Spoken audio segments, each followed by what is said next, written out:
വർഷം റമദാനിലൊക്കെ ഉംറയ്ക്ക് പോണ ആളുകളുണ്ട്. പൈസയുടെ മുൻകായിട്ടൊന്നും പോകുന്നില്ല. അതുമായിട്ട് ബന്ധപ്പെട്ട് നേടാൻ പറ്റുന്ന ചില സൗഭാഗ്യങ്ങളുണ്ട്. യാത്രയാണ് ഒരിക്കലും ദരിദ്രനാകൂല. എന്ന് പറഞ്ഞാൽ മഫ്തഖറ, ഒരിക്കലും ദരിദ്രനാകൂല. ദാരിദ്ര്യത്തിൽ നിന്ന് ഒരു ഹാജിയെ അള്ളാഹു സംരക്ഷിക്കും. അള്ളാന്റെ ഉറപ്പാണ്. എൻ്റെ അത് സംശയം എന്താ?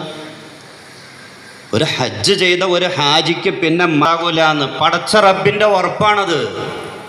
അതിനകത്ത് നമ്മൾ സംശയിക്കേണ്ട കാര്യമില്ലല്ലോ. ദുന്യാവിൽ മക്കളെ കെട്ടിക്കാനുണ്ടാകും, വീട് പണിയാനുണ്ടാകും. അത്യാവശ്യം ആ ഹാജിയുടെ ഹജ്ജുമ്മയുടെ ദുന്യാവ് അല്ലാഹുവിനോട്